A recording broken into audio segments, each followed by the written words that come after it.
Na próxima lição, na quarta lição, a gente vai entrar nessa questão das figuras de linguagem que são muito importantes, né? A metáfora, a hipérbole, e tem uns nomes bem estranhos, mas que são recursos da hermenêutica aí para facilitar o entendimento do texto, tá? Para a aula de hoje, nós vamos para a página 53 e nós vamos falar sobre o objetivo do autor. Vamos entender um pouco mais a respeito da questão das referências, falar um pouco mais das referências, falar um pouco de paralelismo e também são recursos úteis na nossa leitura e entendimento do texto, tá? Aí sobre o objetivo do autor, ele fala que todo livro tem um objetivo pretendido pelo autor e com a Bíblia também. É assim que acontece. E aí ele, já no próximo parágrafo, ele pergunta, né, qual o objetivo de toda a Bíblia? Aí ele vai citar Romanos 15:4, né? Dizendo que há dois objetivos aí. O primeiro é que ela foi escrito para o nosso ensino, para o crente aprender, estudar e meditar. O segundo é que temos esperança nas promessas que acabamos de ler e meditar. Isso significa que todo aquele que segue os ensinos bíblicos tem fortes motivos para ser feliz. E aí depois ele vai citar um outro texto clássico, né? 1 Timóteo, a Timóteo 3, 16, 17, né? Um texto que tem algumas palavras complicadas, né? Toda palavra é divinamente inspirada, ela é útil, né? Para redarguir, para ensinar, e por aí vai afora. Então, vai falar a respeito dos objetivos da Bíblia, né? Esse texto de 2 Timóteo, ele tem essas palavras complicadas, mas a gente consegue entender, né? 2 Timóteo 3, 16. Toda a escritura divinamente inspirada é proveitosa para ensinar, para redarguir, para corrigir, para instruir em justiça, para que o homem de Deus seja perfeito e perfeitamente instruído para toda boa obra. Então, é um texto importante que nós devemos sempre ter marcado aí na nossa Bíblia, né? Não esquecermos desse texto aí. Qual o objetivo dos evangelhos? Aí ele vai dar uma fatiada, né? E ser mais específico em cada ponto aí. No caso, ele vai falar aqui dos evangelhos, né? Que os evangelhos, naturalmente, eles vão falar a respeito de Jesus, vão trazer a história a respeito de Jesus. Depois ele vai falar qual o objetivo do livro de Provérbios, por exemplo. E no livro de Provérbios, quando a gente começa a ler o capítulo número 1, os 6 primeiros versículos, eles trazem, né, a motivação do escrito ali de Provérbios. Vamos dar uma relembrada aqui. Já faz tempo que vocês leram Provérbios aí, vamos dar uma relembrada. Provérbios, capítulo 1. Olha só, capítulo 1, do 1 ao 6. Provérbio de Salomão, filho de Davi, rei de Israel. Aí ele vai falar os motivos. Para se conhecer a sabedoria e a instrução, para se entenderem as palavras da prudência, para se receber a instrução do entendimento, a justiça, o juízo e a equidade, para dar aos simples prudência e aos jovens conhecimento e bom siso, para o sábio ouvir e crescer em sabedoria, e o instruído adquirir sábios conselhos, para entender provérbios e a sua interpretação, como também as palavras dos sábios e as suas adivinhações. Então, são os objetivos de Provérbios, né? E isso é bacana. Cada livro da Bíblia tem um objetivo muito próprio, né? Ele citou aqui alguns exemplos que nos servem de orientação, tá? Aí ele vai falar a respeito dessa questão importante do paralelo de palavras. Paralelos de palavras.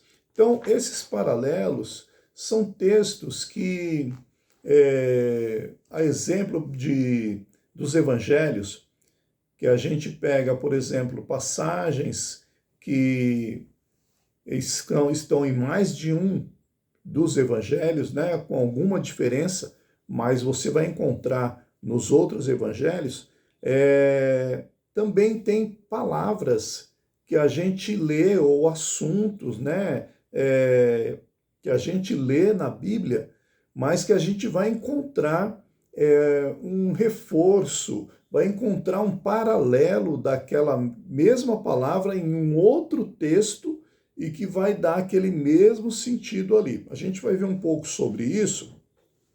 Vamos ver o que ele fala aqui. São chamadas de paralelas aquelas palavras que, de algum modo, têm alguma relação. Quando não conseguimos entender certas palavras com o contexto imediato, então iremos ao contexto distante, que são chamados de passagens paralelas. Aí ele vai citar um exemplo aqui que é bem interessante, né? O livro de Gálatas, o apóstolo Paulo nos chama a atenção com a palavra marcas. Desde agora ninguém me inquiete, porque trago no meu corpo as marcas do Senhor Jesus. Então, esse texto aqui, quando Paulo fala que traz as marcas de Jesus, essas marcas a gente pode pensar várias coisas, né? Mas para entendermos do que Paulo está falando, a gente precisa analisar esse contexto, pensar nessa palavra e buscar paralelos que vão esclarecer o sentido dessa palavra, dessa ideia aqui. Que seria tais marcas de Cristo na vida de Paulo? Seria milagres que Deus operou em sua vida? Daí necessitamos das passagens paralelas. Aí ele vai começar a citar, olha, em 2 Coríntios 4, 9 a 10, analisamos que os crentes possuem as marcas da perseguição, dos sofrimentos. Ainda em 2 Coríntios 11, 23 a 25, vemos Paulo relatando que levou muitas chicotadas. Tais eram as marcas do apóstolo por causa do amor ao evangelho. Sendo assim, chegamos à conclusão de que as marcas que o apóstolo se refere eram as do sofrimento, principalmente as que ficaram em seu corpo por causa das chicotadas. Então veja, a palavra marcas que o apóstolo Paulo ele usa naquele texto tem a ver mesmo com não as marcas de Jesus, mas os sofrimentos por seguir a Jesus, por professar a fé em Jesus. Então o apóstolo Paulo ele foi alvo de inveja, o apóstolo Paulo ele foi alvo de perseguição, de ódio, né? E ele sofreu na pele.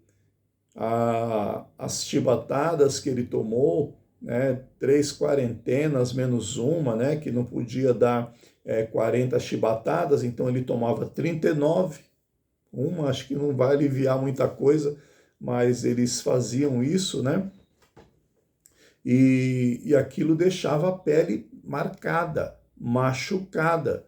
E isso aconteceu várias vezes. O apóstolo Paulo sofreu e as marcas ficaram no corpo dele. Quando ele fala a respeito dessas marcas, ele está se referindo aos sofrimentos, né, que ele passou.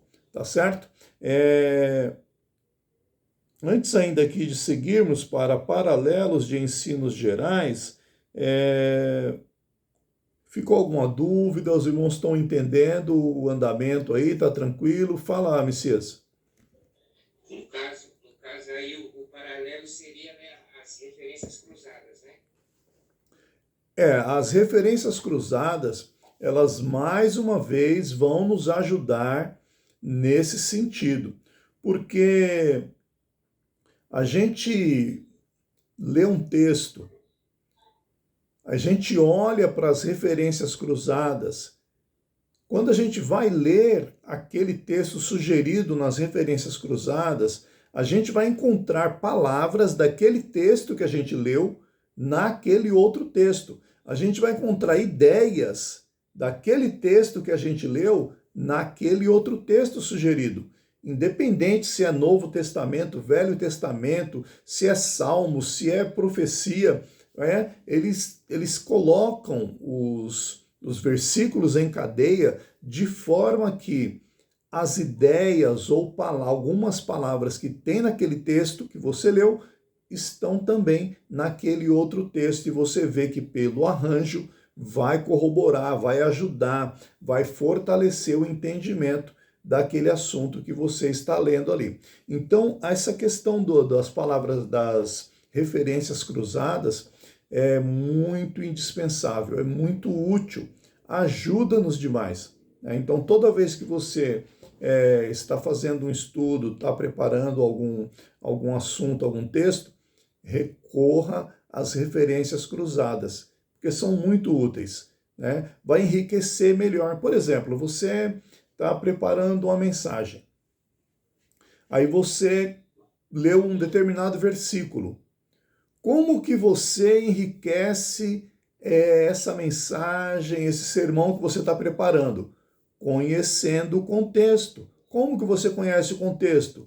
Lendo, às vezes, todo aquele capítulo. Às vezes precisa ler o livro. Às vezes você precisa ir para outros livros, para outros pontos da Bíblia. Por quê? Porque o contexto ele pode ser distante. Você vai achar, às vezes, referência num outro lugar, tá? Num outro livro. E essa questão das palavras, das referências cruzadas, elas trabalham dessa maneira, né? Elas vão achar referências, vão achar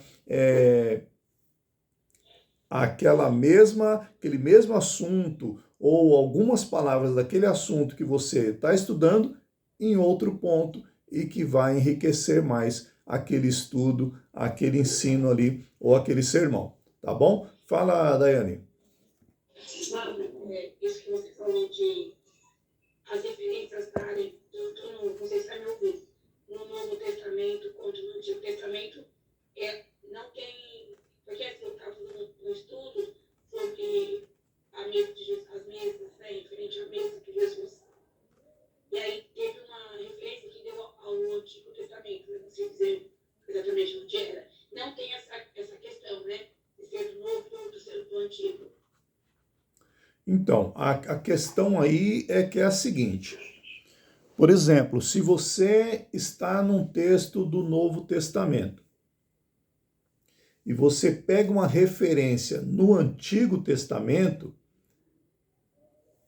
não que exatamente você vai pegar aquele assunto do Antigo Testamento e vai conseguir usar. Vai melhorar o seu entendimento, vai, de repente, abrir o leque, né? Mas a gente tem que sempre entender que o Antigo Testamento ele se cumpre no Novo Testamento.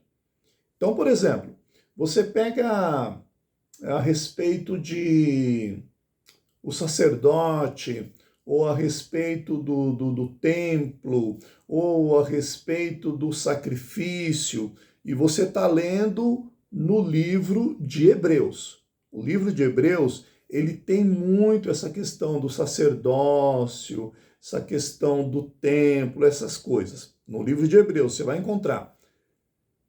E ele vai fazer referência, você vai ver que você vai encontrar referências no livro de Hebreus lá para o Antigo Testamento. Só que o que acontece? Você sabe que o Antigo Testamento se cumpriu no Novo Testamento. Então, essa referência que ele está fazendo do Antigo Testamento é para você saber, é para você ter um entendimento de como acontecia lá no Antigo Testamento, mas que ele já se cumpriu no Novo Testamento, tá? Então, por exemplo, quer ver, ó, só para vocês terem uma ideia, vamos pegar aqui Hebreus capítulo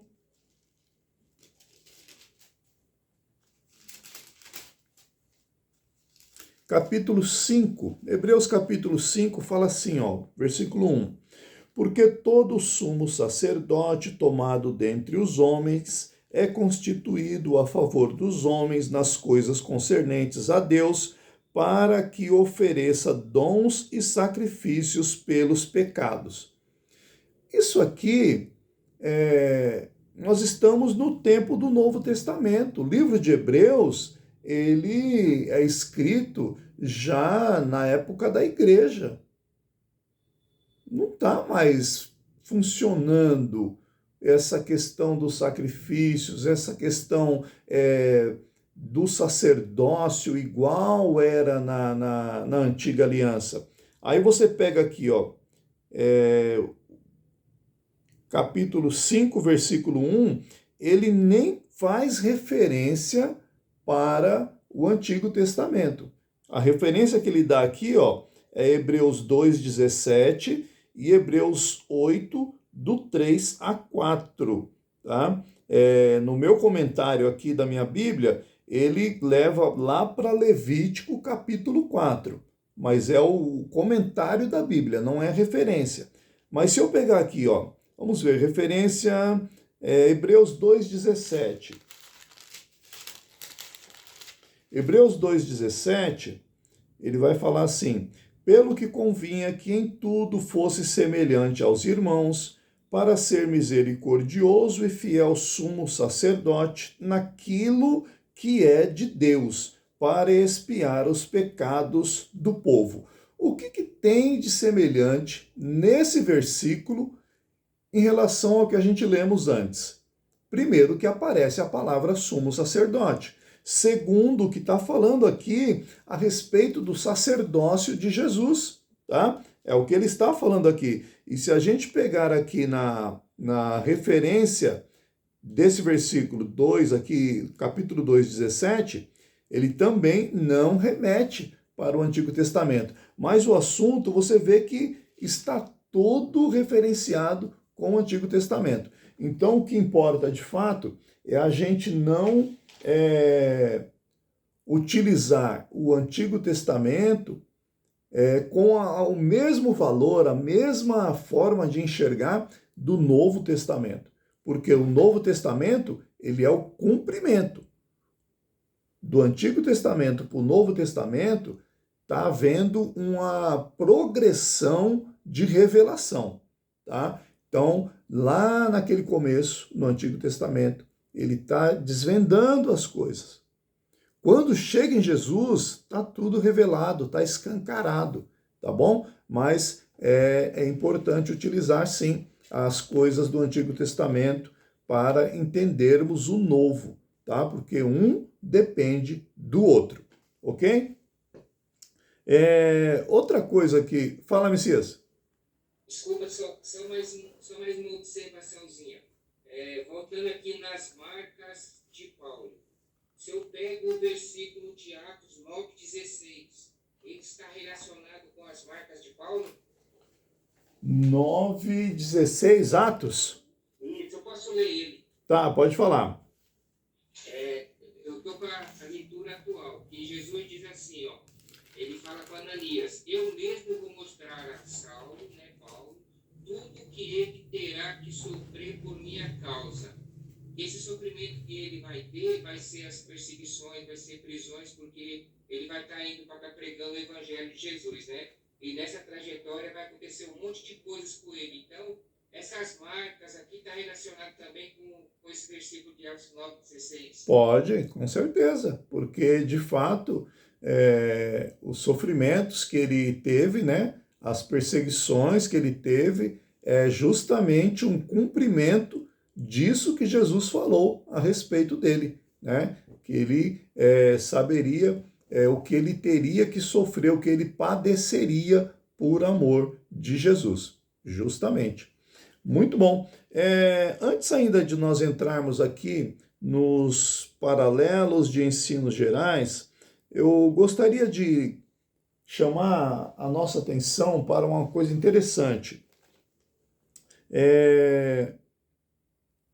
Os evangelhos, eles têm as passagens paralelas, onde muitas vezes uma passagem ela vai se encontrar em todos os evangelhos, nos 4 evangelhos.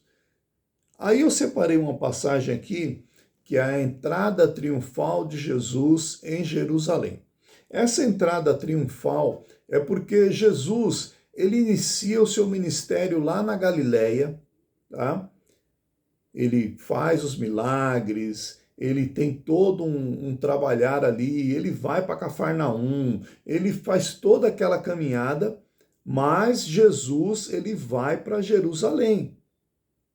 Ele vai caminhando, tá? E chega um momento que ele chega até Jerusalém. E aí ocorre a entrada triunfal. Essa entrada triunfal de Jesus em Jerusalém, ela é profética, ela está nos Salmos, né? E aqui nos evangelhos, quando eu estou aqui em Lucas capítulo 19, no versículo 28, ele mostra aqui na epígrafe as 4 passagens, 4 lugares onde você vai encontrar. Então, nós estamos aqui em Mateus 19, 28, tá? Aí ele fala que também está em Mateus 21, do 1 ao 11, isso são passagens paralelas, tá?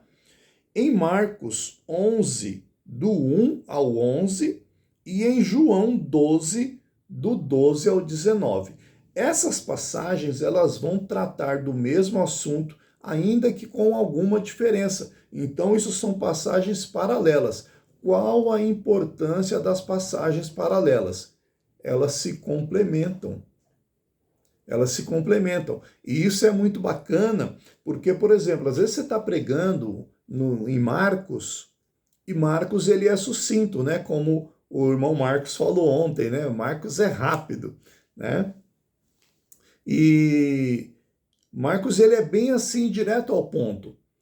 Aí Lucas, como ele é um investigador, ele é um questionador, um pesquisador, ele traz detalhes, ele traz muitos detalhes. Então o assunto dele tende a ser mais longo, tá? E por aí vai afora, cada um vai abordar de uma maneira. E na hora que você está pregando, às vezes você precisa de um detalhe que Marcos não tem, mas Lucas tem.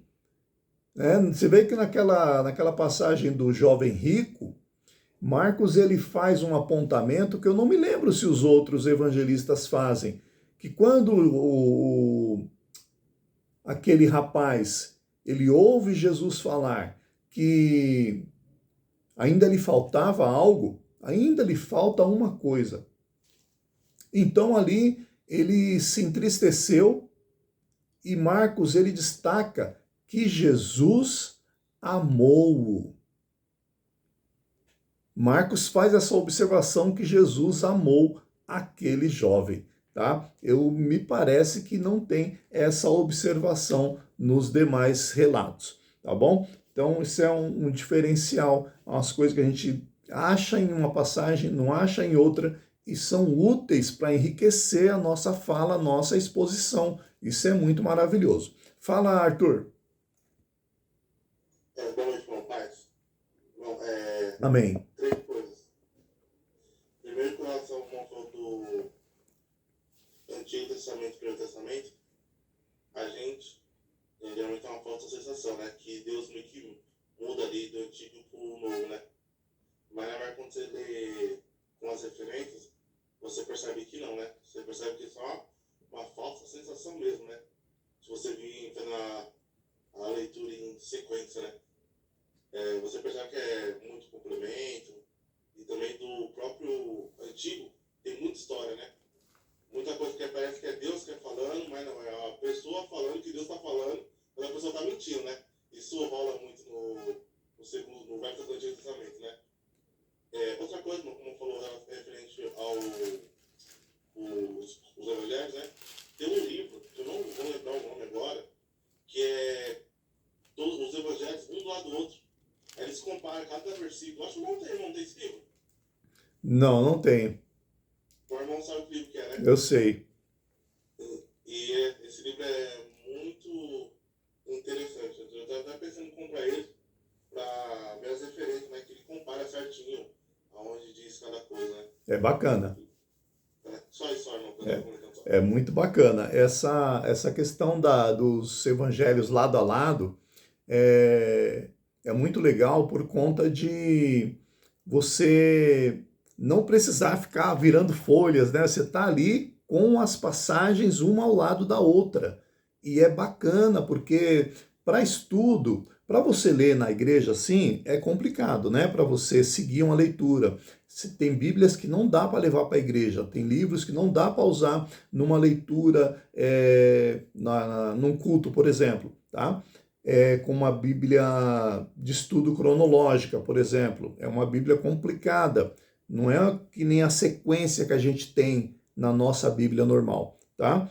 Mas para estudo é uma maravilha, é muito bom, é muito gostoso. Com relação ao que o Arthur falou, essa impressão que as pessoas têm que o Deus do Antigo Testamento é diferente do Deus do Novo Testamento, né? As pessoas pensam que o Deus do Antigo Testamento é bravo, ele é um Deus muito duro, né? E que no Novo Testamento é mais misericórdia, é mais bondade. Não tem nada a ver, né? Realmente não tem nada a ver, e eu sou obrigado a voltar para Hebreus e deixar um versículo maravilhoso aqui para vocês, em Hebreus capítulo 1, no versículo 3, que vai falar a respeito de Jesus o seguinte: o qual, sendo o resplendor da sua glória e a expressa imagem da sua pessoa. Então é uma questão de revelação. A revelação ela é progressiva, tá? Então Jesus é o próprio Deus revelado. Então não é que é diferente, é igualzinho, é o mesmo. Jesus é Deus, não muda nada. Então veja que é uma questão de progressão. E isso é importante a gente ter em mente e não aceitar, sabe, esses pensamentos limitados que algumas pessoas querem nos impor. Isso realmente não é conveniente. Pode falar, irmã Angélica. Paz, Senhor, irmãos. Amém. O Arthur comentou dos evangelhos um ao lado do outro. Não sei se é pertinente. Quando eu comecei a ir para a igreja, me converter, assim, comecei a ouvir falar do evangelho, aí eu fui em algumas igrejas, ouvi algumas denominações. E eu ganhei um livro daquele pastor João Henrique Palharim. E assim, na época, eu não tinha conhecimento, eu não tinha nem entendimento do que era. Mas há um tempo atrás eu achei esse livro aqui na minha casa. E o livro é muito bom. Não sei se eu tenho se eu posso avaliar como bom, mas para o meu entendimento ele me ajudou muito. E ele faz, na verdade, ele não coloca os evangelhos um do lado do outro. Ele uniu os 4 evangelhos com uma história única. Uhum. Se os irmãos não conhecem, assim, eu quis falar isso para o professor, porque de repente é uma fonte que eu utilizei que de repente o irmão conhece e acha que não seja tão boa. Mas para o meu entendimento foi muito rico, porque eu consegui encaixar essas situações de que nos 4 evangelhos existem e que nós, assim, enquanto leigos, que ainda não tem aquela habilidade com a Bíblia, passa despercebido. E eu, assim, o que me chamou a atenção para esse fato dos evangelhos se encontrarem, não é nem se encontrarem, dos 4 evangelhos explicarem, às vezes as mesmas passagens. Depois, na igreja, a gente aprende, lógico, mas na época, para o meu entendimento, me ajudou.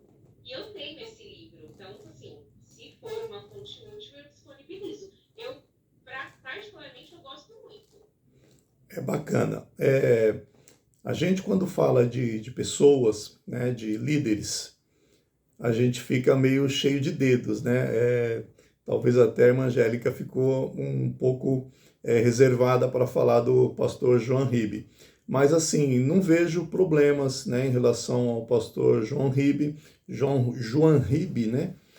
Como eu vejo, por exemplo, com o Edir Macedo, ou com o Valdemiro, ou com alguns outros pastores, líderes, né, o R.R. Soares, que são pessoas assim que têm alguns desvios, algumas coisas que a gente precisa ter certo cuidado. O João Ribe não, ele prega a palavra, né? Ele tem o jeito lá de conduzir a igreja dele, que não vejo nada que desabone, e eu até tenho um livro dele, né? E é bom sim, é bacana, não é ruim. É explicativo, é esclarecedor, como a irmã Angélica falou, porque traz a coisa de uma forma mastigada para uma pessoa que está iniciando, e é muito útil, é muito bom, é maravilhoso. Joia! Então, essas coisas a gente deve procurar aproveitar, né? Sempre da seguinte maneira, né? À luz da Bíblia, tá? Tudo que a gente pega fora, que nem a irmã Angélica, ela tem uma outra coisa lá que acho que ela nem sabe, né? Que é muito boa e que uma hora a gente talvez até possa trazer aqui, vamos ver se vai dar tempo na nossa aula, que é o livro do Gordon Fee, né? E é o Gordon Fee, eu esqueci agora o nome do outro autor, que é o Entendes o que Lês, tá? É um livro muito bom, muito útil, que explica a maneira correta de ler a Bíblia. Essas coisas a gente tem que sempre utilizar à luz da Bíblia. Então, por exemplo, o livro que a irmã Angélica falou, do João Ribe. É fácil de ler, é gostoso, mas sempre em paralelo com a Bíblia, tá? Por quê? Porque são assuntos que vão falar da Bíblia, vão tratar assunto da Bíblia, mas a gente precisa conferir se realmente está de acordo com a palavra, tá certo? Isso aí é muito bom. Tem outros autores, tá? Que vão trazer facilidade, que nem Max Lucado, por exemplo, é um autor que é evangélico, é bíblico e tal, mas a gente, independente de quem seja a gente, né? Citei aqui recentemente o Rick Warren, por exemplo, ele fala de assuntos da Bíblia, tal, mas o risco, ele é muito presente, porque são seres humanos, são falhos, tá? E podem induzir ao erro. Como que a gente faz para evitar, para se proteger?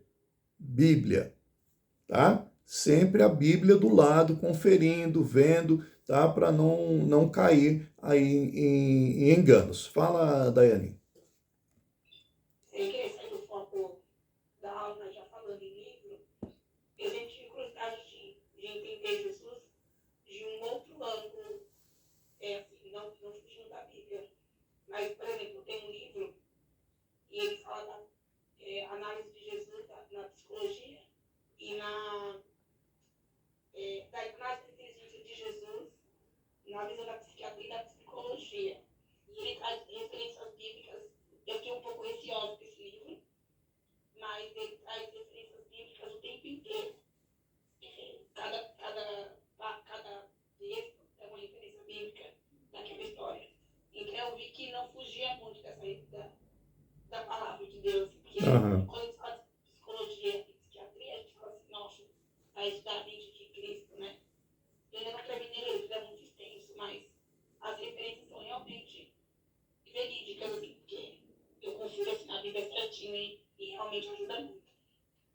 bacana.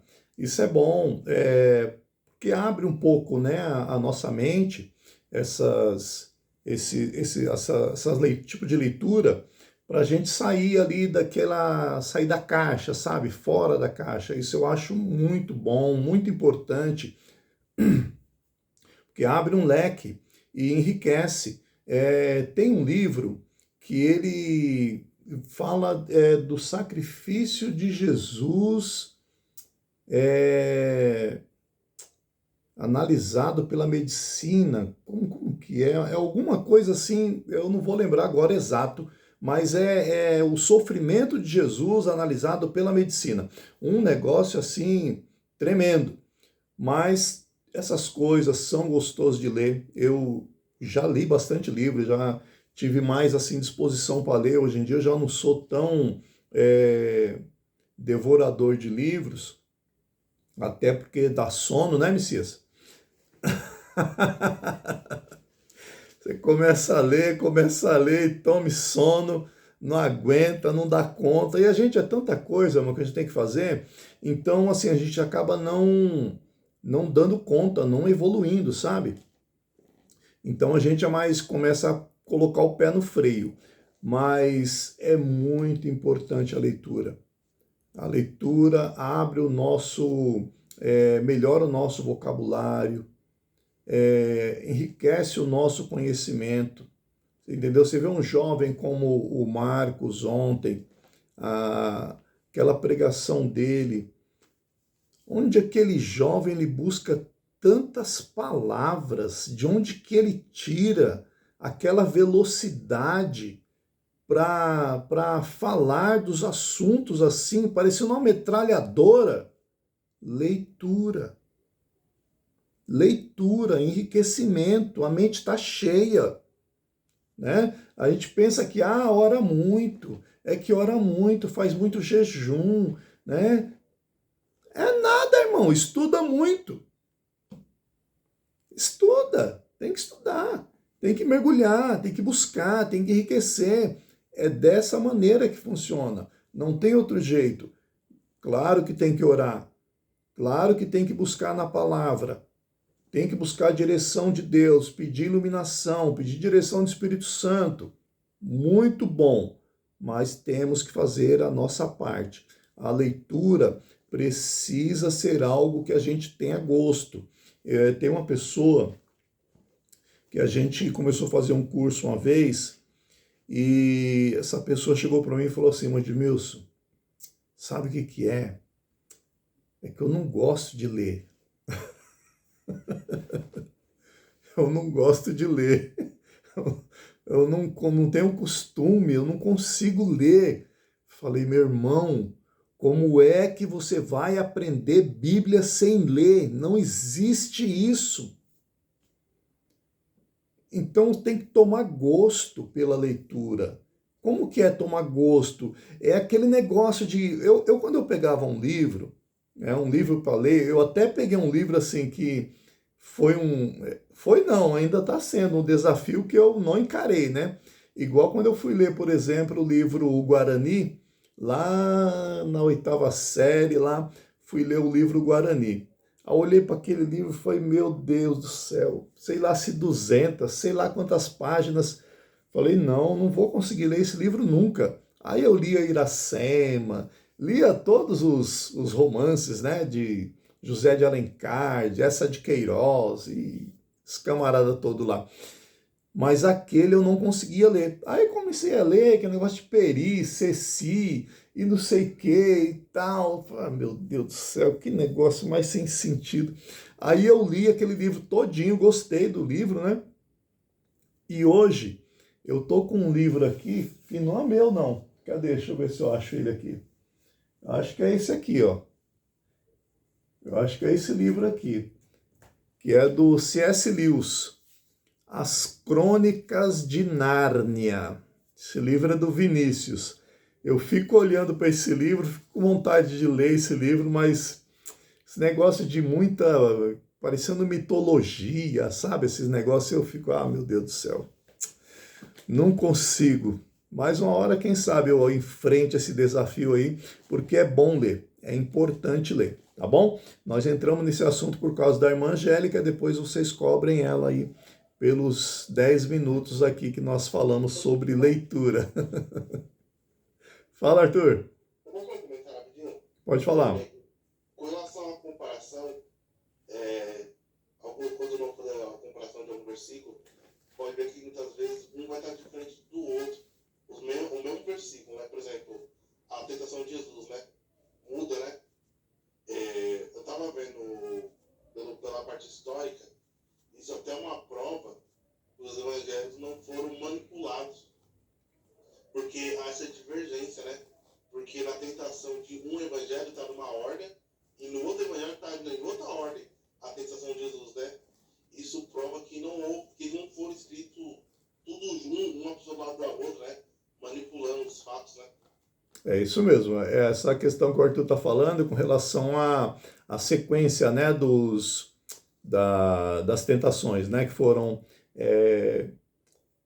a questão do pináculo do templo, a questão do pão, né, de transformar as pedras em pão e tal. A sequência não é igual nos evangelhos. E realmente as pessoas falam muito esse tipo de coisa, né? Que um leu o outro, ou que escreveu junto, copiou o outro e tal. E, na verdade, irmãos, todo esse tipo de pensamento, ele vem baseado na teologia liberal, né? Que nós comentamos recentemente a respeito da teologia liberal, muito por cima, falamos muito rapidamente, mas a teologia liberal é um perigo muito grande, porque eles desacreditam a Bíblia assim de uma forma terrível, né? Só o fato da demitização que nós falamos, que eles aceitam a Bíblia como palavra de Deus se tirar os milagres. Por exemplo, Jonas não foi engolido pelo peixe, isso é um mito. Demitização é tirar os mitos. Então, essa questão de Jonas, para eles, é mito. Cego andar, pessoa ser morto, ser ressuscitado, isso tudo é mito. Tirando esses mitos, dá para aceitar a Bíblia como palavra de Deus. Então, a teologia liberal é um perigo terrível. Parece inteligente, parece uma evolução, parece uma forma mais evoluída de entender a Bíblia, mas não é não, né? Tanto que nós vimos recentemente aí essa fala de pessoas querendo atualizar a Bíblia, tá? Depois tentou se desculpar, tentou falar que não era aquilo, mas era bem aquilo mesmo, né? Era bem aquilo mesmo. Então são muitas maluquices, muitas coisas que entristecem. Só para nós finalizarmos, tentar finalizarmos aqui, ele vai falar na página 54 a respeito de paralelos de ensinos gerais. Para falar desse assunto, vamos tomar um trecho do livro dos Provérbios como exemplo. O Senhor fez todas as coisas para atender aos seus próprios desígnios, até o ímpio para o dia mau. Ele já está me falando aqui que eu só tenho 15 minutos. Analisando a última frase, dá-nos a entender que Deus quer que todos os ímpios pereçam, quando, na verdade, no ensino geral das Escrituras, não é assim. Então, antes da gente olhar para esse texto de Provérbios, né, que Deus fez até o ímpio para o dia mau, antes da gente pensar assim, então é por isso que tem um ímpio, porque Deus fez ele para ele ser ímpio mesmo, para ele... Não é isso. Né? Não tem esse sentido. Mas como que eu sei que não tem esse sentido? Porque toda a Bíblia é sempre Deus tendo misericórdia, Deus querendo resgatar. Você vê que no capítulo 4 de Gênesis, Deus falando com Caim, Deus já sabendo, porque Deus de antemão, ele já tem a presciência das coisas, né? Ele sabendo que Caim era mau, sabendo que Caim não ia se arrepender, não ia voltar atrás, Deus fala para Caim, fala, Caim, depois que Caim viu que Deus aceitou o sacrifício de Abel, né? Aí Deus pergunta para ele, por que descaiu o teu semblante? Né? Quando ele teve a recusa do seu sacrifício. Se você fizer o bem, será que não vai ser melhor para você?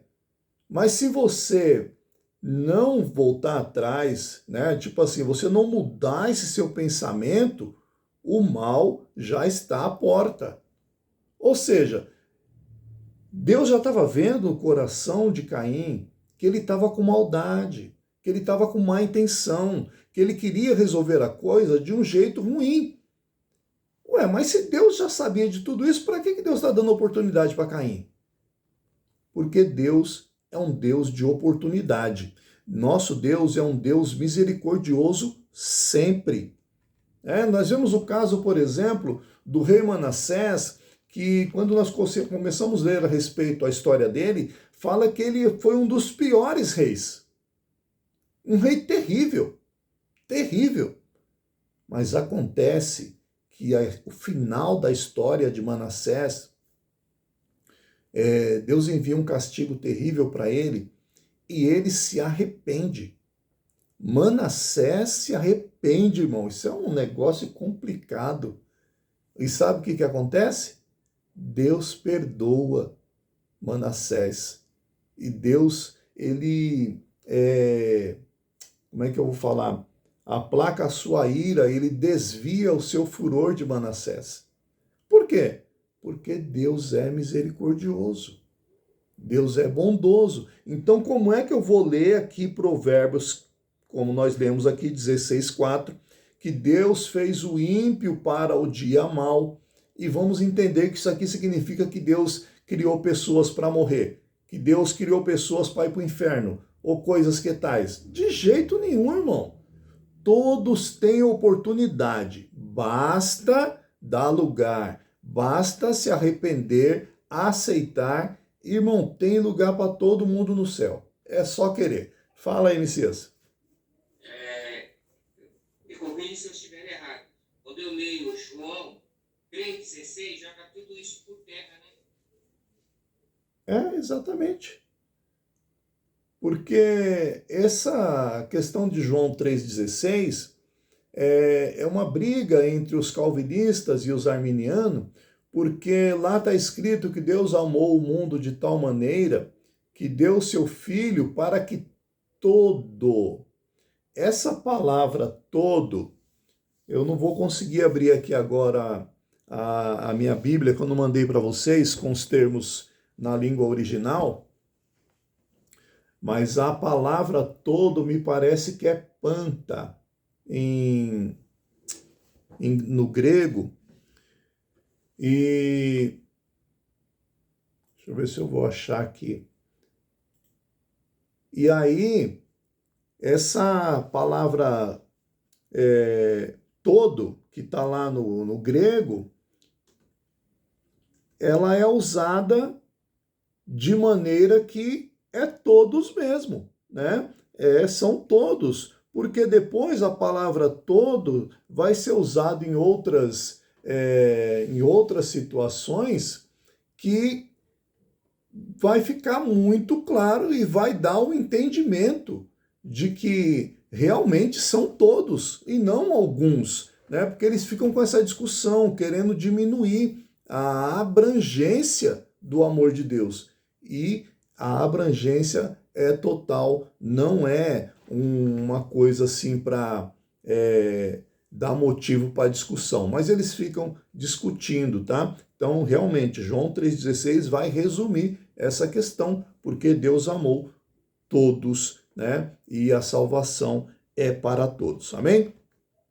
Então, olha, analisando a última frase, dá-nos a entender que Deus quer que todos os ímpios pereçam, quando, na verdade, no ensino geral das Escrituras, não é assim, tá? Então, a impressão que se pode ter ali é de que Deus quer que eles pereçam, mas quando nós vamos para a Bíblia, não é dessa maneira que lá está definido. Deus sempre está providenciando um meio para o pecador ser liberto, a ponto de enviar seu próprio filho para morrer pelo pecador. Então isso é o que importa, né, irmãos? A gente saber a verdade da Bíblia. O que a Bíblia diz? Às vezes a gente pega um versículo, a pessoa pega um versículo isolado e faz um cavalo de batalha com aquele versículo. Vamos para a Bíblia.